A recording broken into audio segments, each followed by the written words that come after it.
எழுத்து எத்தனை வகைப்படும்? 2 வகைப்படும். அவை அவை உயிரெழுத்து மெய்யெழுத்து. உயிரெழுத்து மெய்யெழுத்து அப்படின்னு சொல்றோம். உயிரெழுத்து மெய்யெழுத்துன்னு சொல்றோம். உயிரெழுத்து மெய்யெழுத்து சொல்லிட்டோமா? உயிரெழுத்துனா என்ன, மெய்யெழுத்துனா என்ன உங்களுக்கு எல்லாருக்குமே தெரியும். இப்போ உயிரெழுத்து அப்படிங்கிறது ஆனாவில இருந்து அவ்வண்ணா வரைக்கும் வரக்கூடிய எழுத்துக்கள் உயிரெழுத்துக்கள். மெய்யெழுத்துக்கள் என்னது?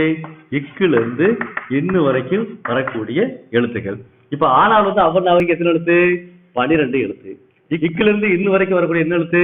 18 எழுத்து. மொத்தம் எத்தனை எழுத்து? 30 எழுத்துக்கள். இந்த 30 எழுத்துக்களுக்கு என்ன சொல்றோம் அப்படின்னா தமிழின் முதல் எழுத்துக்கள் சொல்றோம். எழுத்துக்கள் அப்படின்னு சொல்றோம். அப்ப தமிழின் முதல் எழுத்துக்கள் அப்படி சொன்னா 30 எழுத்துக்கள் சொல்றோம்.